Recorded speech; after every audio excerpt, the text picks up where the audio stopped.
You're listening to the Colts Blue Zone Podcast with Mike Chappell and Dave Griffiths. Inside the Fox 59 CBS 4 podcast studio, welcome to the Colts Blue Zone Podcast. Alongside Matt Adams, I'm Dave Griffiths. Appreciate you joining us for the first Colts Blue Zone Podcast of Colts Training Camp 2024. The Horseshoes are back in Westfield at Grand Park, gathered earlier this week, have just completed their first practice as we tape this podcast on a Thursday morning / early afternoon.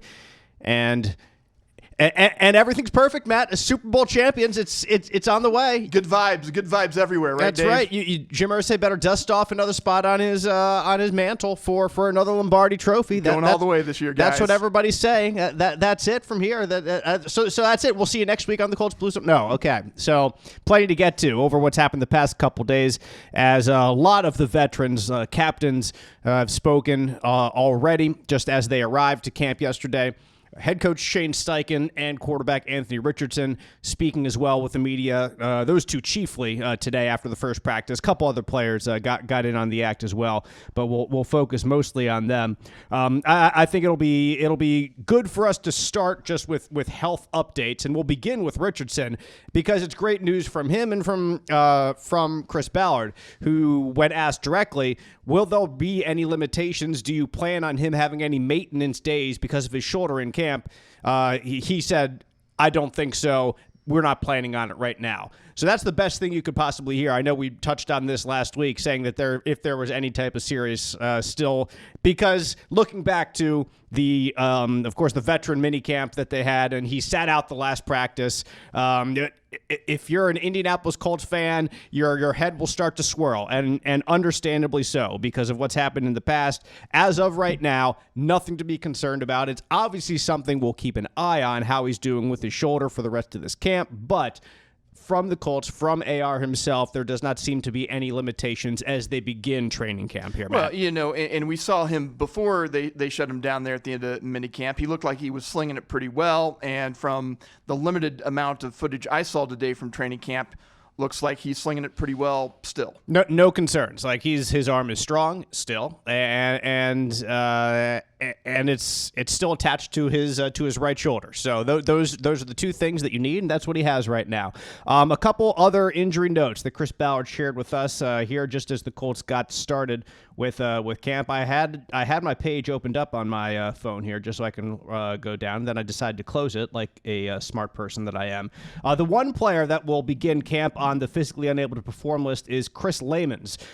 He will begin unable to play, so he's on PUP. There's a couple weeks that you can go. You can get activated eventually, blah, blah, blah. We've been through that in the past, but we'll keep an eye on it for the rest of camp as we'll see what goes with him. And I think it was an ankle with him. It was something leg. It was something lower body, either an ankle or a toe.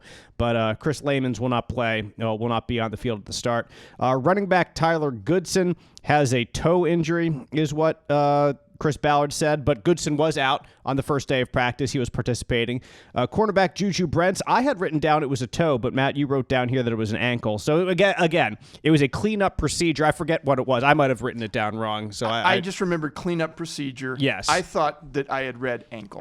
Again, I might have written that down wrong as I was taking notes yesterday. So that could be completely on me. But anyway, Juju Brents was also practicing the first day out there at Colts training camp. So that clean up procedure was nothing that is planning to sideline him. Might take it easy for the start of camp, but the Colts schedule honestly is kind of an easy schedule. There's not a ton of back-to-back days, and there's no 3 days in a row or anything like that. Did you look it up? I was just going to the transcriptions. The Colts sent their transcriptions from Ballard yesterday, and he did say ankle cleanup for Juju. Okay, that's on me for writing it down wrong. I think probably because you had Goodson toe. Yeah, exactly. I do that all the time. Yeah, exactly. So I'm glad we straightened that out and confirmed that indeed Dave is an idiot just to start off training camp. Come on, don't be so hard no, on it's yourself. okay. We're right where we're supposed to be here at the start of training camp.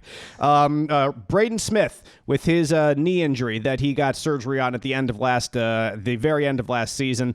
Do not think he'll start, which is what Chris Ballard said, meaning he won't be out there for the start of training camp, which is exactly what we saw. No Braden Smith out there right now, which is to be expected, but he did not start on PUP again, Matt. So that's pretty good news, I think. I think that's a pretty big deal that they're not going to put him on one of the injured list here, that he is going to be considered to be on the active roster. It's just going to be a few days or maybe who knows how long, but he'll be on the active roster. He's going to stay with the team. They're not going to put him on PUP for now. Right. And in the start of training camp, you can take guys off PUP relatively easily without much fanfare and roster juggling. So the fact that he's not on PUP means that they're pretty optimistic that he'll be able to be out there pretty soon.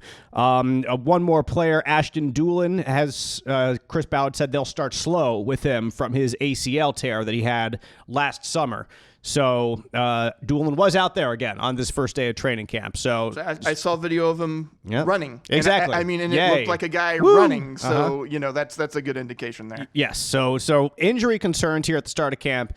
This is as healthy as I can remember. It's a pretty clean slate for him right now. Mm-hmm. And especially with all the hiccups that they've had in the past, it seems like at the start of camp or with Jonathan Taylor last year. Or it's Juju. Exactly. Or, stuff like that. Yeah. There have been so many injury concerns at the start of training camp in recent years, just from my immediate memory. And this year to only have one player on PUP and that be a backup cornerback that you don't expect to see a whole lot of time, at least on defense. Maybe on special teams you would have seen more from Layman's, but on defense not a whole lot. Like this is just about as good as you can ask for entering training camp if you're a Colts fan with this injury note. Also, one more cropped up today, or later yesterday actually, after Chris Ballard gave that injury rundown, and that was that defensive tackle Raekwon Davis would start on the non-football injury list. He has a blood pressure issue, according to Shane Steichen today as he spoke to the media, and that he will get off the non-football injury list when that is alleviated. So the backup defensive tackle, one of the few free agent acquisitions from the Colts this offseason.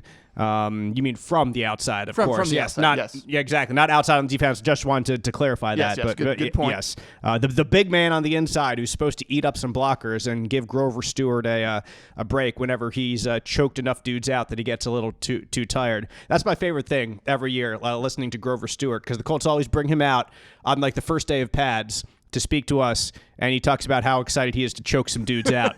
That's literally my favorite thing in the entire world. Grover Stewart talking about choking dudes out at the start of training camp, finally getting out there and making some contact, which is what all these defensive guys want to do. So today, obviously, nothing like that. Seriously, it was still like helmets only out there. They'll ease into shoulder pads, full pads, and all that stuff. And we'll actually get to see some legitimate run plays with some blocking between the offensive line and rushing on the defensive line, which we haven't had all summer. That's something certainly to look forward to if you're heading out to training camp.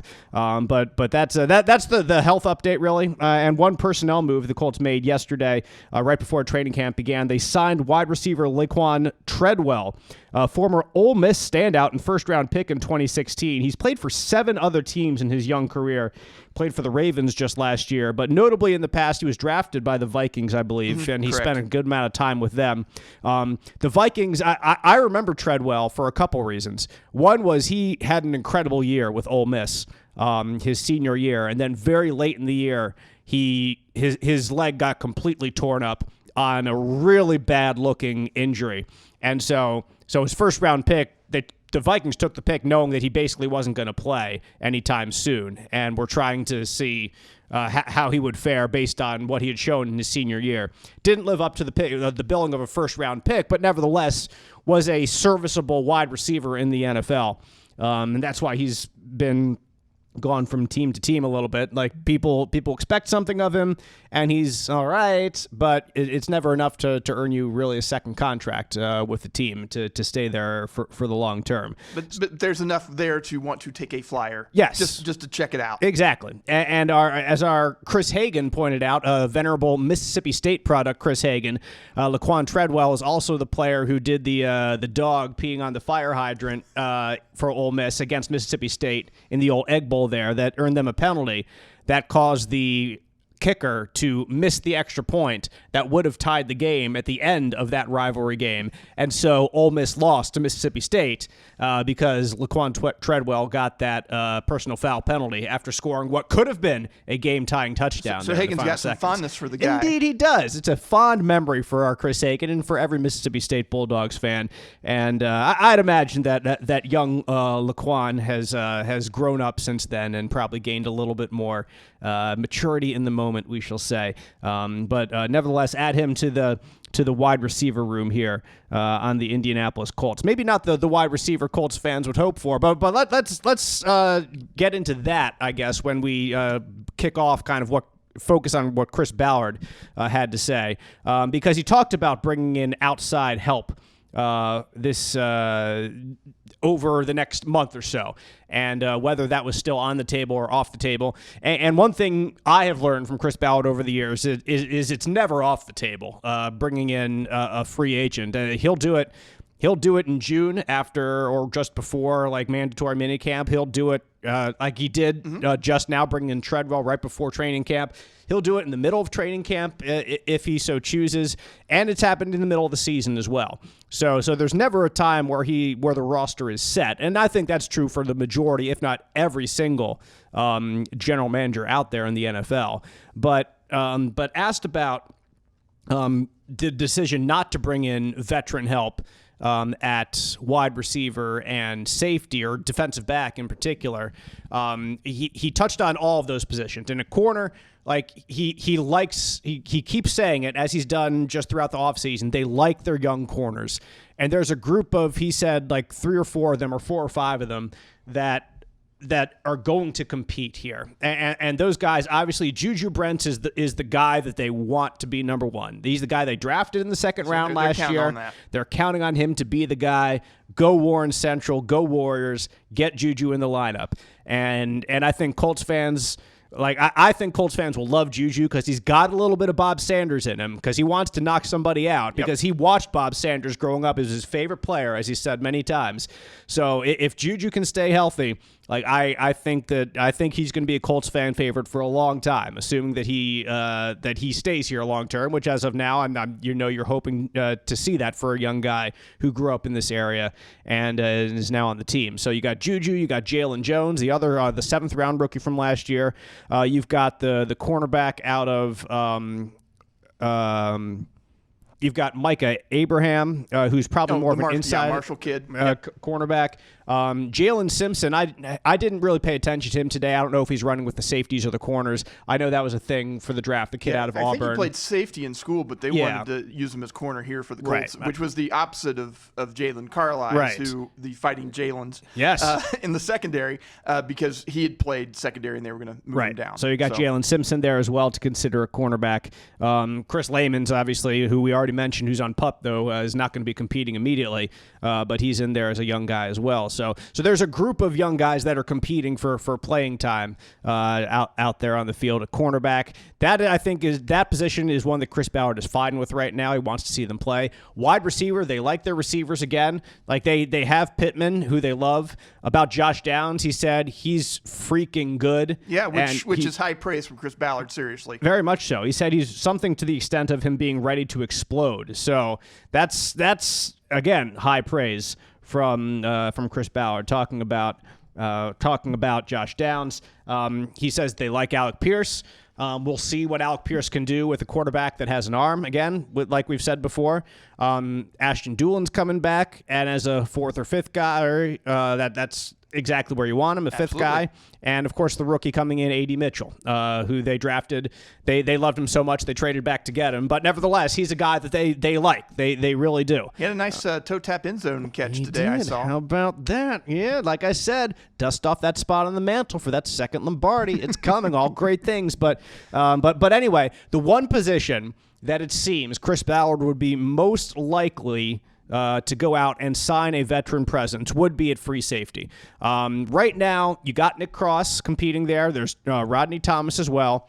And also Rodney Harrison seems to be he was practicing today with the safeties. Okay. So he's like, and I think that was that's what I thought was going to happen in the offseason. It seems like what is happening, because Jalen Carlisle, who you mentioned, is the guy that they kind of want to develop into that hybrid linebacker position that Rodney Harrison was playing a bit of last year. So they're going to put Harrison back there in that competition. So it's Harrison, who has started a lot at free safety in the NFL, quite a few games. He was drafted at that position out of Alabama. Tallahassee's own Rodney Harrison from Florida High School, in fact, who I covered as a quarterback a long time ago. Yeah, exactly. He played both quarterback and safety. Really good player. So Rodney Harrison, Rodney Thomas, and Nick Cross, all three of them will compete to play alongside Julian Blackmon, and Chris Ballard says he wants to see them compete. And so that's not an endorsement that any of them is going to get the job. So that's the direct quote from Ballard. I want to see them compete. So if we go 2 or 3 weeks into training camp and that competition is not living up to standard, Matt, I think there's a better than good chance that is the one position that they will be looking to fill. Again, if the competition does not live up to the standard. Well, and we've mentioned this several times before on the podcast that they were counting on Daniel Scott as depth, and he would be a second-year guy coming off a season-ending injury from the year before, and it just sort of befuddles us that they haven't made some move at safety for a veteran, and there's still a couple of good players out there that can play free safety or strong safety or what have you. And that would seem to be, I think I heard Ballard say something along the lines of, yes, if we've got cap room, we're always going to bring in somebody. Well, they've got cap room. This is where, to me, the need is, and I think that he probably recognizes that as well. And they've got a fair amount of cap room. Like, they could bring in a Quandre Diggs or a Justin Simmons right now, the two most expensive safeties who would be still on the market, who would demand more than $10 million probably in salary. They have plenty to go and do that and still make other moves if they so choose. So be on the lookout. If you're going to head out to Colts camp and want to watch the safeties, do that in some 7-on-7, some 11-on-11 work, and see who's out there with the ones. Nick Cross is going to get the early reps in that, but it's going to be a mix of those three guys because they want to see some competition and they want to see the cream rise to the top. When there's just interesting that they were pretty, I won't say dead set, but they made it intentional last year to take Harrison and move him into this hybrid linebacker role. And now they're just rolling him back to safety because they needed him to play that last year at the tail end of the year, and he did okay back there. Right. So that's kind of where you are. Yep. So throw him in the mix and see what happens. So that's where they are at safety. I mentioned a big year that Chris Ballard expects from Josh Downs. Also expects a big year, as he said, from Julian Blackmon at strong safety. He's entrenched there. He's the guy that you hope prevents Nico Collins from streaking down the field for 75 yards on the first play of the game as Matt Shutters on the other side. One of these days, I'm going to stop talking about that, but it is not this day. Just because it's still kind of fresh in the mind. But Blackmon last year had a very good year in his fourth year in the NFL. Had 4 interceptions, most in his career. It was probably his healthiest year in his career. And now looked for that contract, the multi-year deal in the offseason. Didn't really get what he was looking for because the free agent market was so saturated with safeties. Teams are spending money elsewhere. Yep. It's like the running back on the defensive side of the ball. Safeties were the running backs this offseason. Completely. And there was a time when safeties were more valued and more ballyhooed, I guess, in the end. That's not the right word, in the NFL. But you had your Ed Reeds, your Brian Dawkins. Like, if you go back further, your Ronnie Lott. That's way back for all you young kids listening to this podcast. Ronnie Lott was a legend who cut off his finger in the middle of the game rather than miss time. So yeah, that's read up on Ronnie if you're not familiar. Big years from Blackmon, big year from Josh Downs. Also says JT is going to have a big year when talked about his plans for Jonathan Taylor. So by every description, by every estimation, by every guess, Jonathan Taylor is going to have a significant role yet again. The Colts would the Colts plan to have him look much more like his 2021 self, give him the opportunities to get those carries, to get those yards, than either of the last 2 years when he was injured, admittedly, in 2022, or working his way back to prominence in 2023. So you can expect a steady dose, a frequent dose of Jonathan Taylor because he is one of the Colts' best playmakers, obviously on offense. He is a game breaker, one of the few in the NFL who, from the running back position, taking the ball on a carry, can be a threat for a big 20, 30-yard play. Exactly. So that's why they're going to give him the ball as much as they can. Well, and it's just a much better situation for the Colts this year. Last year they had the rookie quarterback coming in, and then you got your top flight running back that's, injured / contract holdout. So he's not even able to participate in any of the offseason stuff with, with Anthony Richardson. So they weren't in sync. And then by the time Jonathan Taylor came back, then Richardson got hurt. This year, JT's got his new contract. He's had his offseason. He's fresh. He's going to be involved in all the offseason teamwork and training camp. We don't have to have strange meetings at training camp with Jim Irsay and all this stuff that just, we had to talk about on the podcast last year, and it's nice not to have to talk about it this year except in retrospect. And he's not wearing the hoodie anymore. You can actually see, he's wearing the helmet, so you can't see his face that well, but nevertheless, he's running out onto the field without the hoodie, so you can see him then.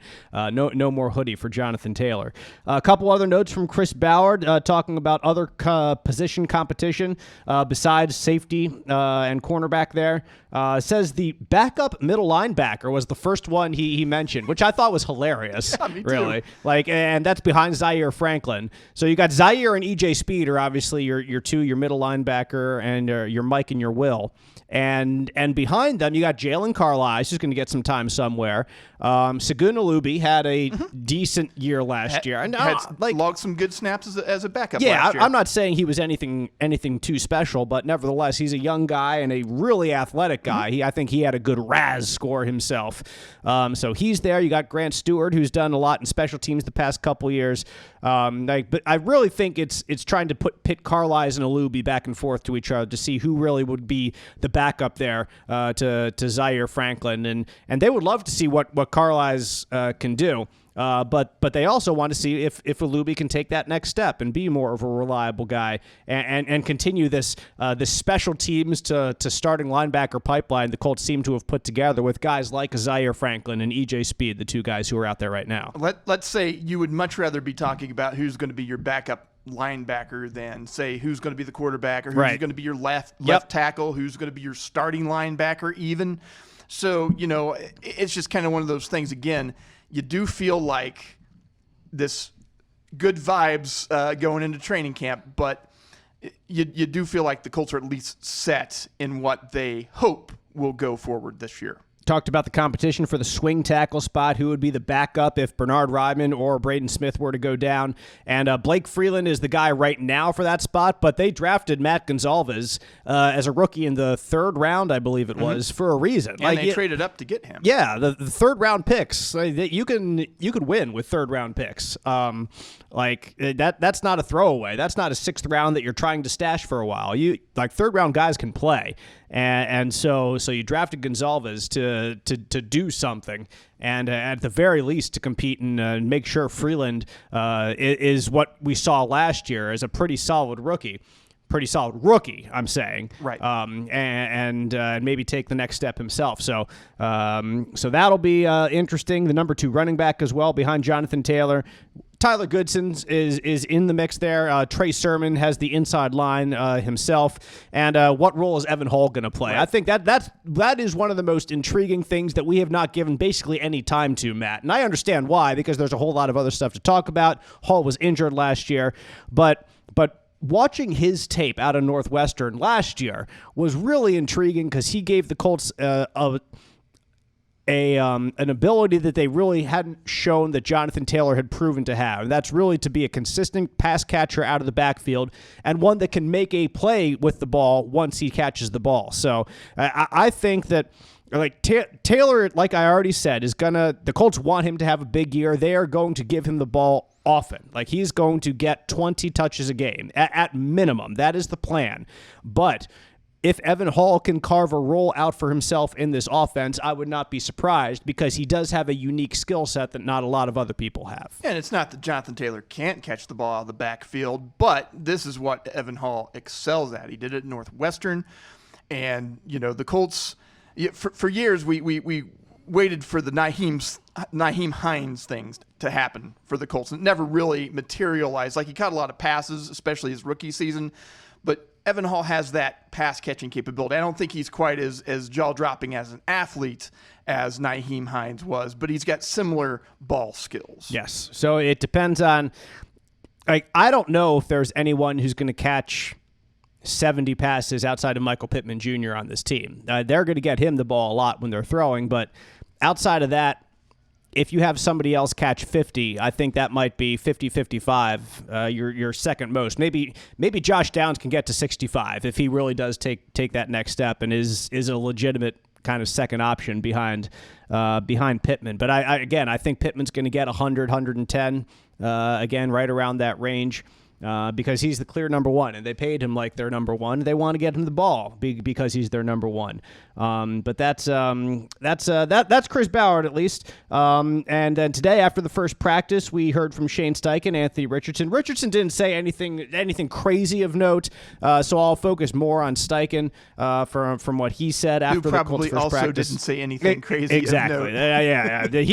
He's one to break news. You know, that's Shane Steichen. He just lets things slip all the time.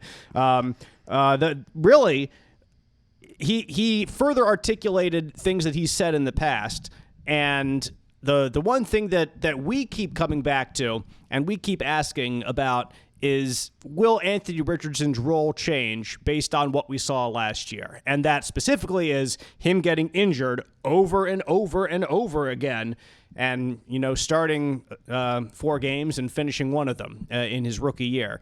So are you going to limit what he does? Are you going to limit his runs? Are you going to not use his legs? And Shane Steichen's response to that was, I thought his most direct answer that he has given, even from the start of last offseason when we really started asking these questions, looking forward, but his response about limiting Anthony Richardson's running was, quote, "Are you going to limit Steph Curry shooting 3-pointers?" End quote. So I know it's not a direct answer specifically, but it kind of is a direct answer with the comparison that he gives. The answer, of course, is no. You're not going to limit Steph Curry shooting threes, and you're not going to limit Anthony Richardson's ability to use his legs. And Richardson touched on that too, saying that that's his, quote, superpower. Like, that's what he does better than other people. EJ Speed alluded to it today. Other teams, almost every other team has a quarterback that can get out of the pocket and run.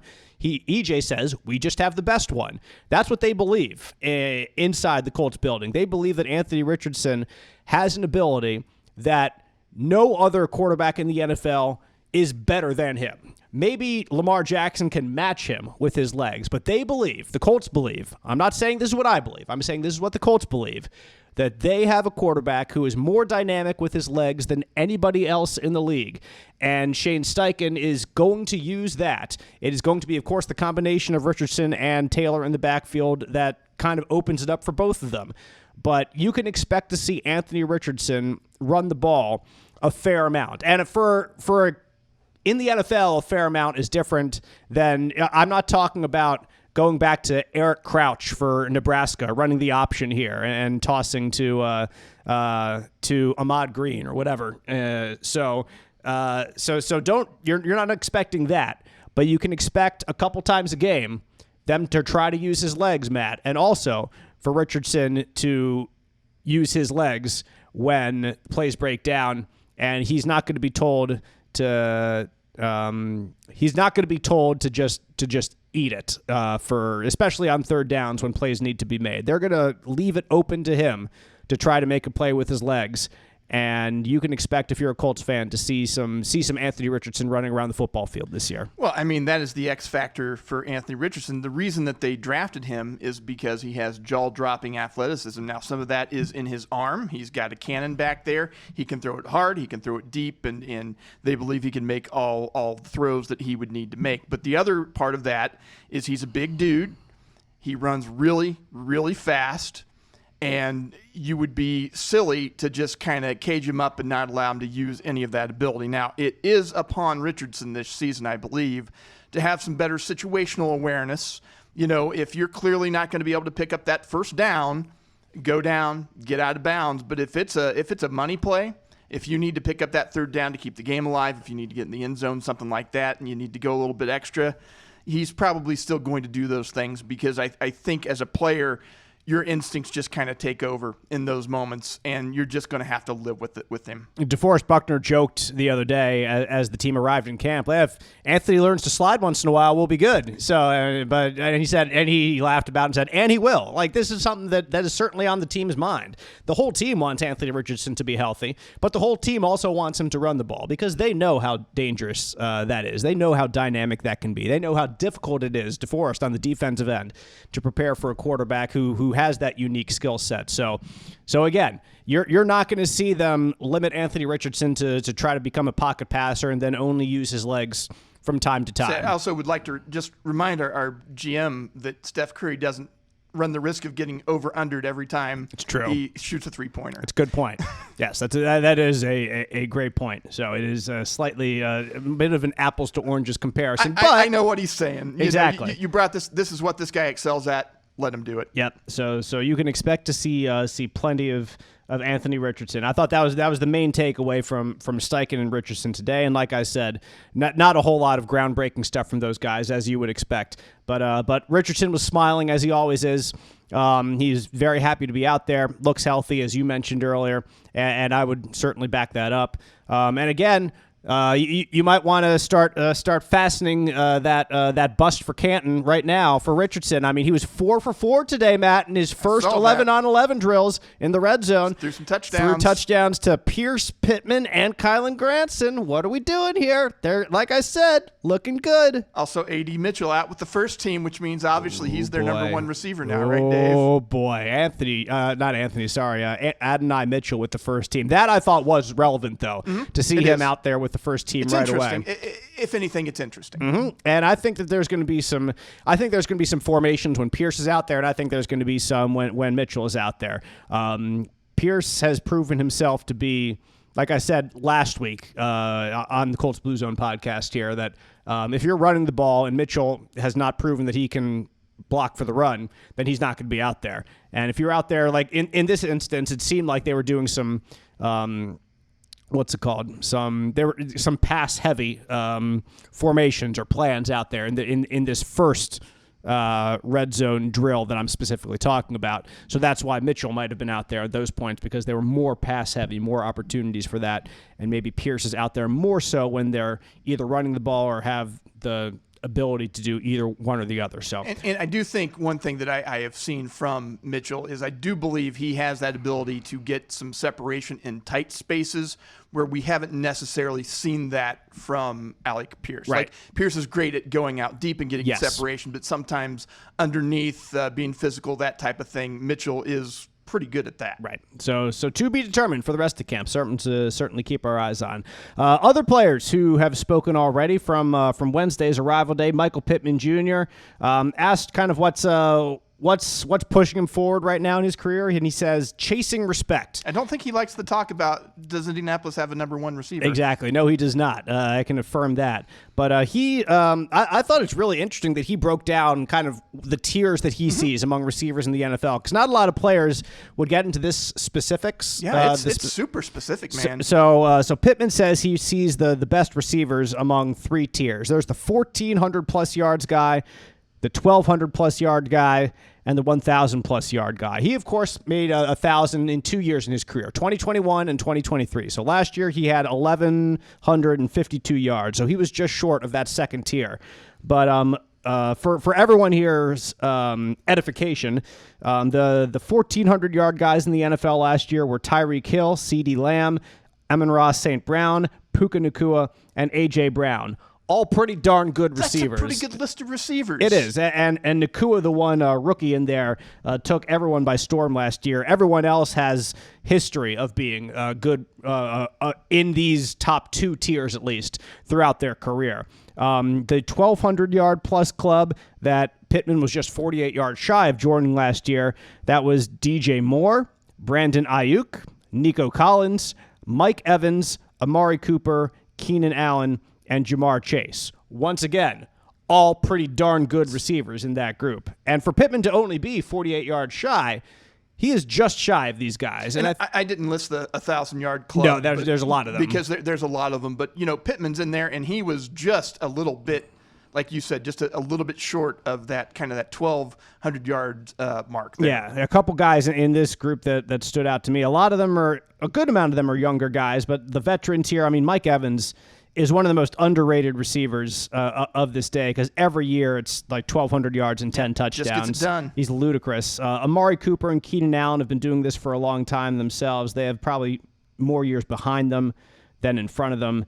But all the other young guys, DJ Moore, Jamar Chase, Brandon Ayuk, Nico Collins, they could all join the 1,400-yard group, any one of them, and I wouldn't be completely surprised. Ayuk maybe because of his usage in San Francisco. Then there are other options. But any one of those other guys. And didn't Chase miss some games last year? One of the I can't remember. One of them only played like 13 games last year, and still made the 1,200 yards. Which means if they had played the rest, then they're in that 14 completely tier. So yeah, that's pretty good to be there. So that's what Pittman wants to be. He wants to take the next step in his career. So he needs more yards, and also he specifically talked about touchdowns. Pittman did. Yeah. Said that touchdowns have not been a big thing in his career. I think his max has been 6, maybe 5 or 6 in one season in his career. Like if you're going to be like Mike Evans and be viewed in that light, he catches 10 or more every stinking year. So your floor is 10. Exactly. That's the floor. For Pittman, his floor is 4, You think that he's going to catch a couple touchdowns, but he has not shown the game-breaking ability, for lack of a better word, or the ability to get free in the red zone and have the trust of the quarterback to get it to. Now, he's had a couple of good red zone touchdowns. Like I think they found him well last year for a couple of short scores, even inside the 5 or the 10-yard line. And one of them was the overtime winner. Yes, and I think he even caught a 2-point conversion, if I'm not mistaken. I could be wrong about that, but I do remember him being used very close to the goal line a couple times.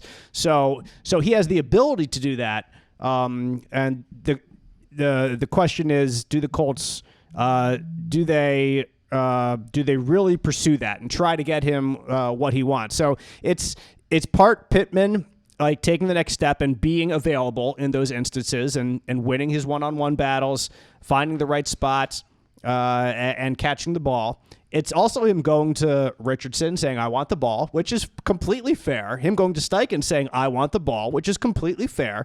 And for them to come through for him. So we'll see. I'm interested in seeing what Pittman can do.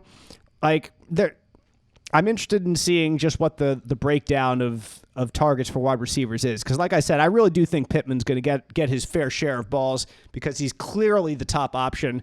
And after that, there's just a whole lot more questions. So it's hard to say anybody will certainly take that next step. Josh Downs probably has the best chance to do so in terms just of the number of catches, at least specifically. But in the red zone, Pittman can be a great threat because he's a big guy. So he just has to be bigger and stronger than the other guy and want the ball more. And maybe he has the chance to get double-digit touchdowns. I also saw a picture from one of the reporters of Pittman stretching with the quarterbacks. You had all these red jerseys, and then you had a blue jersey in there, and that's not with his position group there at that particular moment. So why would you be doing that, Dave? Try to get in the good graces of your quarterback unit? Get me the ball, man. Throw me the ball. And I have no problem with that. Absolutely none. Like the only thing I would have a problem with is if we get in the middle of the season and he starts being a baby about it if it doesn't come his way, which to be fair, we have seen that. It had happened once. It did happen once. We did see that one and time. he basically immediately that week apologized. So I credit him for the apology.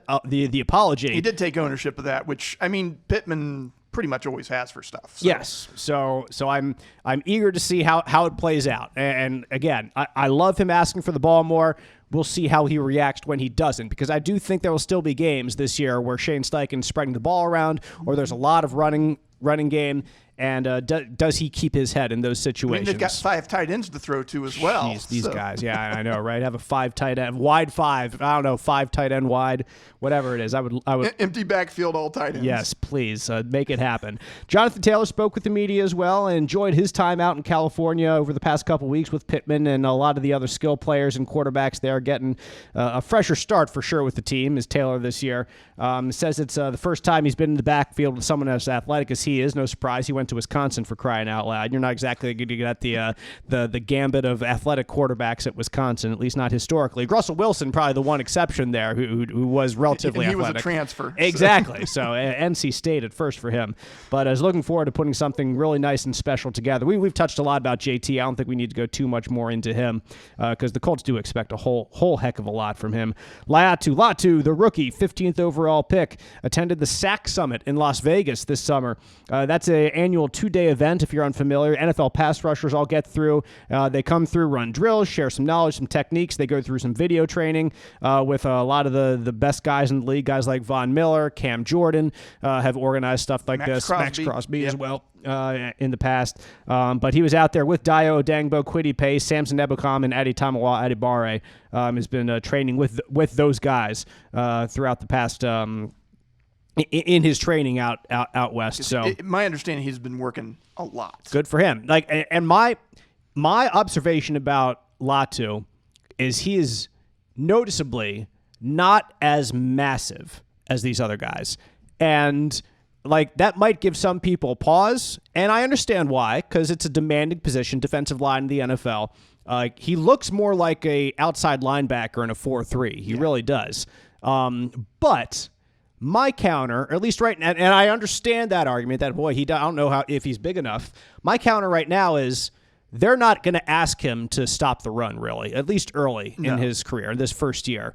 He's going to be a third down specialist. He's going to come in when the Colts want to rush the passer. So the way Simeon Rice used to put it, the old Tampa Bay Buccaneers defensive end, I'll stop the run on my way to the quarterback. That's going to be his job, is getting to the quarterback. It's not going to be to stop the ball carrier and to hold up offensive linemen like we've seen Kwity Paye do really well for the Colts over the past couple of years. So if he is something that is different than what we see on the Colts' current defensive line, which he really is physically, then I think that's a good thing because the Colts want something different from him than what they've seen. Because they've had, kind of the same thing over the past few years, same kind of body type, same kind of player. And they've had some misses on that in the draft, some notable misses in getting guys to do this. So, try a little something different here. Right. And I think I think that they've just got to be very deliberate and intentional with how they use Latu to start the season. And then again, as we've said before, we'll not be surprised if a few games in, halfway through the season, they have no choice but to keep him out on the field more. And again, I'm not saying that he's small by any stretch of the imagination. Just a different body type. Exactly. It's a slightly different body type. If you're out there watching, he's the guy. He's tall for sure, but he looks leaner than the other guys that we typically associate with that position. Indeed. Zaire Franklin says focusing on fundamentals will help him make some more splash plays, and that's all well and good. I don't know how many more splash plays we're going to expect from Zaire at this point in his career. There's a point that he is what he is, but what he is very, very good tackling machine, Absolutely. dude. Ranked number 100 in the NFL 100. That's just coming out. Rarely in the wrong spot. Exactly, in terms of the best players in the league. So and he's not afraid to punch Jason Kelce in the face if it comes to it. So, which is hilarious. Him walking to the field was saying something to the extent I'm going to be good as long as no one instigates against me here in camp. So I forgot the exact words that he was saying, but he knows what it sounds on brand for exactly Zaire. Very on brand. Like him and Michael Pittman, both of them. They're both I would say minus 110 to start a fight if we're making odds here at some point over the next month or so. And if you put both of them together, it's probably like minus 500. If either one of them would start a fight at some point, or not start a fight, but be in a fight. We'll put it that way. They will finish the exactly. fight. They will finish the fight, either one of them. So things are slowing down for him. He says he's seeing things like in The Matrix, which is a fantastic movie, of course, from my old high school days. Again. So looking forward to seeing Syracuse's own Zaire Franklin continue to take ownership in the linebacking core and go for that record, the tackles record once again, as he said it in back-to-back years. And maybe this time, if he doesn't miss a game, he could lead the NFL in tackles as well. Son of a gun, one stupid game. Yep, exactly. And he knows if he would have had that one more game, he would have been the guy. Perhaps the one bit of news that has really come out over the past couple days that we didn't know for sure before this offseason came from Ryan Kelly, who was honest with the media, saying that he had gone to the Colts. He and his media, he his representation, his agent, they had said that they would like an extension because he is entering the last year of his contract. And the Colts have done that a fair amount with a lot of their players. But what Kelly said is the Colts responded to him saying that they did not want to engage with him in contract extension talks right now. And Chris Ballard was asked about this, and he said, I'm not going to talk about contracts, guys. So that's as much as we got from Chris. So here's the deal with Kelly. Ryan Kelly's 30 years old. He has had multiple concussions in his career. He's had some up and down seasons for sure. Though last year, 2023, very good last year. Very good season. So if you're the Colts, I understand not wanting to extend Kelly at this point because they have some young guys on the team. Wesley French has come in and been adequate at center. Danny Pinter came in and in 2021 played some center specifically and was really good in those games. I think that he was he might have been undefeated or like 3-1 or something because Kelly had to miss a couple games back in 2021. So those two guys have some success. And then you just drafted Tanner Bortolini out of Wisconsin in the 4th round as a guy that is an interior who played some center at Wisconsin. So they have other options right now, and they're going to pour money into Bernhard Raimann probably after this year because he's going to be, after his 3rd year in the league, he's going to have one more year left on his rookie contract. He's going to be eligible for an extension, and you're going to want to sign the left tackle as soon as possible, man. Left tackles get paid, and you want to get them before because the market, the only place the market's going to go is up. Yep. So that you're going to pay him, you're going to pay multiple other guys like DeForest Buckner's going to probably get an extension eventually. There's going to be money that's going elsewhere, and if you're the Colts, you need to seriously evaluate if you want to spend it on Ryan Kelly. Now, from Kelly's perspective, I understand him going to them and wanting to the deal. Like, you want some security here. You and your family love Indianapolis. You've been here for a long time. At the end of last year, I know this was a story that there were some rumors that Ryan Kelly might want to retire, and multiple reporters, including our own Mike Chappell, was reporting those rumors because they had heard them from some sources. Kelly basically said it was BS, and I'll just leave it at that from Kelly. We'll use podcast language for that. Podcast lingo here, and was very adamantly saying that he wanted to come back and wants to keep playing. And so that's it right now. And Kelly can say, hey, I've had a great year. I've been to the Pro Bowl this many times. I'm basically a leader in the offensive line, and that's all true. But again, this is a unique evaluation because of what Ryan Kelly has meant to the Colts over the past decade or so of service back to 2016, and where the Colts are going from here in terms of the players that will need to be paid in the future. And just where they want to spend their money along the offensive line. Well, and I mean, the Colts, I don't think it's the case anymore, but they had the most expensive line in the NFL, and that money was spent at center. It was spent at left guard and also at right tackle because they didn't have a legitimate high-paid left tackle at that point. So at some point, like you said, they're going to have to pay Bernhard Raimann or another left tackle. Going to be a big expenditure, and I don't know that they're going to afford to be able to pay big money left tackle, big money left guard, big money center, and a big money right tackle. Right. So Kelly did make one more point that I found hilarious. Well, not as hilarious as Colts fans would like, but since he has joined the team in 2016, he has not had the same quarterback start game one in back-to-back seasons. And I know we talk about the streak back to 2018 with different quarterbacks, but really, in a way, it goes back to 2016 with a different quarterback every year. Because 2016, moving forward, it's Andrew Luck, Scott Tolzien, Andrew Luck again. That's kind of your double there. And then 2019, Jacoby Brissett, Phillip Rivers, Carson Wentz, Matt Ryan, and Anthony Richardson, which, again, That was primarily why I was rooting for Gardner Minshew to start game 1 last year, because I knew that Anthony Richardson would be the guy this year. Continue the streak. I was like, just let him start 1 and then bring along Anthony in game 2 and continue the streak, let it move forward. But right now, you could certainly, like everyone here, nobody wants to see that streak continue and have something happen during training camp or the preseason where someone's knocked out for a couple games and Joe Flacco has to step in here and start. So that's completely out the window, we hope, for the next couple weeks, and this streak will come to an end. Maybe the streak of game 1 losses will come to an end, but nevertheless, that coming from Ryan Kelly, it's ironic that they draft Ryan Kelly and Ryan Grigson drafts Ryan Kelly in 2016 to finally end the revolving door at center in front of Andrew Luck. Andrew Luck, right? And then there's a revolving door quarterback behind Ryan Kelly. So it's just not fair. No, it's not. It's not fair to Ryan Kelly. It's crazy. DeForest Buckner says the defensive line is a strong unit, great players at all 3 levels of the defense. They have some high expectations of his group, and he's certainly excited for another year in the NFL, as he should be.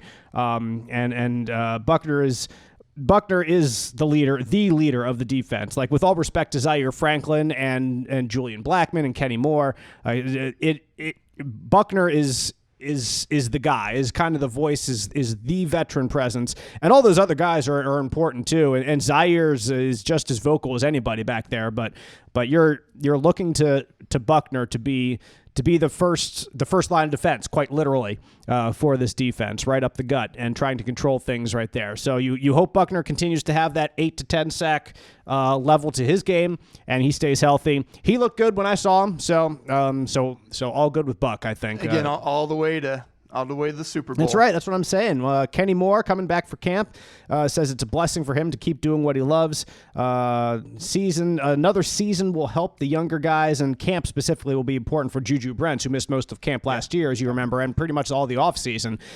Juju's had an offseason this year. I'm really looking forward to talking to him eventually and seeing just what he thought he took from this past offseason and can gain from and actually practicing, which sounds like a stupid question. What do you gain by practicing? But players, I think, answer that question in different ways, and that reveals what they think they need to work on. So I'm intrigued to talk to Juju to see how he feels both physically and mentally as he's starting his second year. Kenny figured out his place. We kind of talked about this a little bit last week in the Gus Bradley defense. So you hope that he stays there. He keeps it, doesn't just find it and lose it. And I don't think there's any reason to think that he would. But eager to see another year of Kenny Moore there. Yeah, it's kind of crazy that like 2 seasons ago it was like, does Kenny Moore have a role here with this Colts team? Would you trade Kenny Moore? Yeah, would you trade Kenny Moore? And then, he got back to doing what he does best last season. So he finally, everything clicked. Last year he stayed healthy.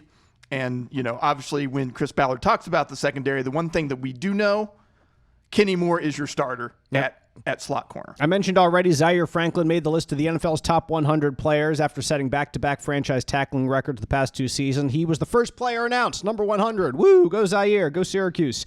There are still 40 players left to reveal as we tape this podcast. They're continuing to do a certain number every day leading up to August 2nd. But he's the only player on the list so far. I personally... From the Colts. From the Colts. Excuse me, yeah, the only player on the list so far. Golly, it's a list Dave. of one. Yes, and there are only 40 players left to reveal. He is number what is it, 60 through number 41 through 100. Yes. But anyway, the players that I would put over Zaire on the Colts, I would say that Quentin Nelson would be 1. I would think DeForest Buckner would be 2, and Jonathan Taylor would be 3. I don't know if Taylor's going to make this list with only 40 players left to go, and him the last 2 years kind of being kind of ho-hum. Maybe he does, but I would imagine Quentin Nelson will be on this list somewhere. And I don't think that these guys are going to put DeForest Buckner high on this list either, because he seems to be more respected here in Indy than he is under the outside radar, of town. like nationally under the radar for DeForest. And I did put a couple notable players in here, and Saquon Barkley at 86 at running back. Yeah. And I'm like, if you're going to put Barkley at 86, then certainly got to have Taylor in that top 40. I would put Taylor over Barkley for sure. But to jump from 86 all the way up to top 40 for Taylor, that'd be a big jump over Barkley again. So we'll see what happens. Yeah, Trevor Lawrence is here at 94. I think after this year, Trevor Lawrence is going to be higher than 94 again because he was injured all of last year. So assuming he stays healthy, I think that he has much bigger things in store. Jacksonville's not going to be a pushover this year by any. That's my opinion, but we'll see, and we'll help unveil these top 40 on our podcasts, especially if they have any relevance to the Colts over the next couple weeks. Chris Ballard was asked about the new kickoff rule very briefly. Said the special team spent a lot of time in the offseason trying to get a handle on it. This was kind of the last question to him before he was done on Wednesday. This is the biggest question mark. It's not often that football changes, Right. Like you change rules every year. There's usually some minor differences from year to year. They're usually little tweaks. It's not something that just completely changes the complexity of an aspect of the game. But although the kickoff is still a kicker kicking the ball off to the other team, just the logistics of the play are very different, and it's still everyone else running down trying to tackle him, those guys trying to block him. So in a sense there's a lot of similarities, but just the dynamics and the strategies are going to be completely different, really, from one year to the next. And that's why they've spent a lot of time trying to figure this out. And whichever team figures it out best is going to have a significant advantage at the start of the season. I don't anticipate teams being all that creative during the preseason because you don't want to give away what you're trying to do. No. But it's going to be very vanilla, I think, there. But during it'll still give us our first look at it will. What will this, what does this entail? Yes, but after that, I think the teams will try to be a little bit more creative with it in the regular season, and teams that have the best ideas, like I said, will have some advantage early on. And then everybody will copy them. Exactly, and that's what's going to happen. Maybe toward the end of the season, it'll be a little bit more level, but we'll see who kind of has the best idea of it when the season begins. So that's just about all we have time for here on this Colts Blue Zone podcast, the first of training camp. Planning to get Mike Chappell back on the podcast over the next couple weeks as they really get things cranked up in Westfield. But you can still read all his work online, fox59.com, cbs4indy.com, and check out everything happening out there at Grand Park as the Colts continue to prepare for the 2024 season. I'm Dave Griffiths. You can follow me on Twitter at DaveG_sports. Matt Adams is at Statomat. We together are the Colts Blue Zone at Colts Blue Zone. We'll see you next week here on the podcast.